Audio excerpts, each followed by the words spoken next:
बिनविरोध निवडणूक करून घेण्याची ही जी काय प्रक्रिया ते राबवत आहेत, हा लोकशाहीचा आणि जनतेचा अपमान आहे. तर अनेक वर्ष मी तुम्हाला सांगतोय की या महाराष्ट्राचं हे युपी बिहार करतायत. उत्तर प्रदेश बिहारमध्ये ज्या प्रकारचं राजकारण केलं जातंय त्या प्रकारचं राजकारण महाराष्ट्र हा वेगळा सुसंस्कृत महाराष्ट्र आहे.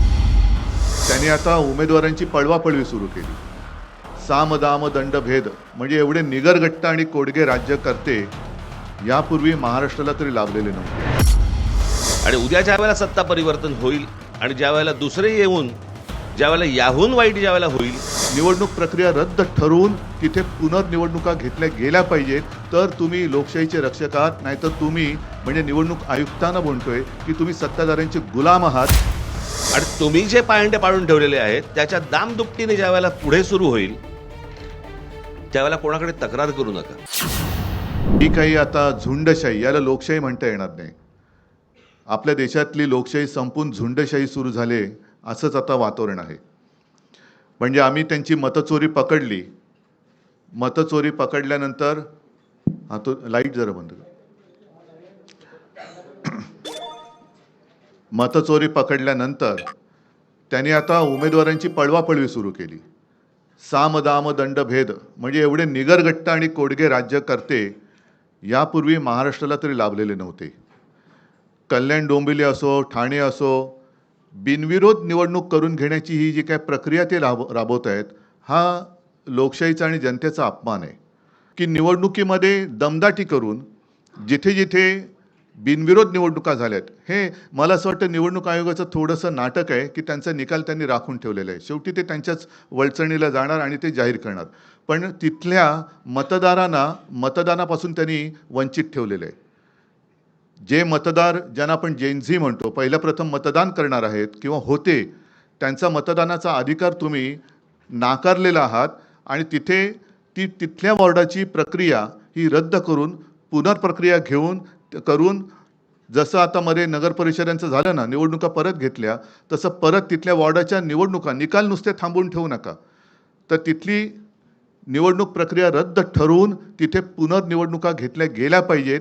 तर तुम्ही लोकशाहीचे रक्षक आहात, नाहीतर तुम्ही म्हणजे निवडणूक आयुक्तांना म्हणतोय की तुम्ही सत्ताधाऱ्यांचे गुलाम आहात. हा जनतेमध्ये एक समज तुमच्याबद्दल होईल, तो होऊ देऊ नका. बाकी प्रश्न आहेत, त्या प्रश्नाबद्दल तुम्ही प्रश्न विचारा, आम्ही उत्तर देऊ. बोलण्यासारखं खूप आहे. जसं जमेल तुमच्या प्रश्नाच्या निमित्ताने आम्ही बोलत जाऊ. पण ह्या गोष्टी मात्र ठळकपणाने अधोरेखित करण्यासारख्या आहेत. परत एकदा सांगतो, राहुल नार्वेकर यांना विधानसभा अध्यक्षपदावरून निलंबित केलं गेलं पाहिजे.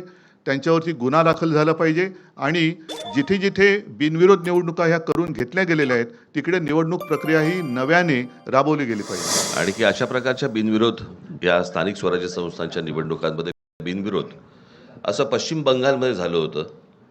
त्या गोष्टींबद्दल कोर्टामध्ये म्हणजे सुप्रीम कोर्टामध्ये भारतीय जनता पक्ष गेला होता.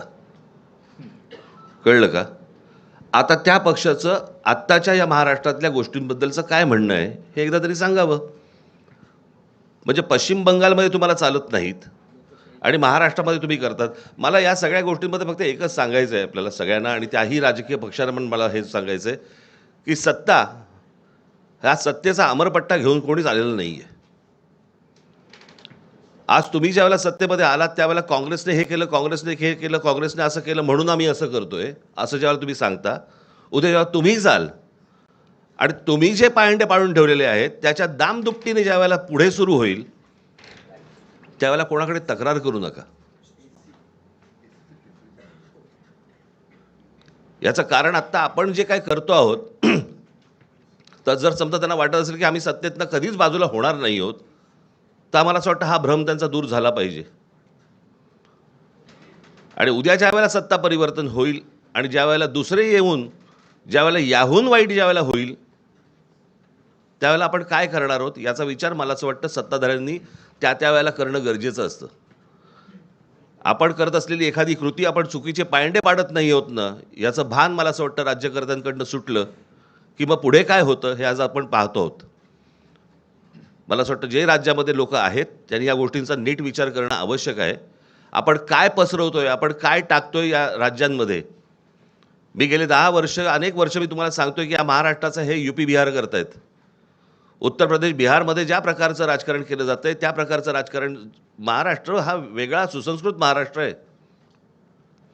मी नेहमी सांगतो की महाराष्ट्राने देशाला दिशा दाखवलेली आहे आणि अशा परिस्थितीमध्ये महाराष्ट्राचं अशा प्रकारे वाटोळं करणं, महाराष्ट्रातल्या येणाऱ्या पुढच्या पिढ्यांचं वाटोळं करणं, महाराष्ट्रामध्ये जे येऊ इच्छितात राजकारणामध्ये त्यांची विचारसरणी बदलणं, हे मला असं वाटतं महाराष्ट्रासाठी आणि महाराष्ट्राच्या भवितव्यासाठी घातक आहे. ह्या सगळ्या गोष्टींचा विचार मला असं वाटतं राजकीय पक्षांनी करणं गरजेचं आहे. आज जर आपण ह्या गोष्टींना प्रोत्साहन दिलं तर पुढे आपल्या वाट्याला काय येणार आहे हे फक्त ओळखून घ्यावं.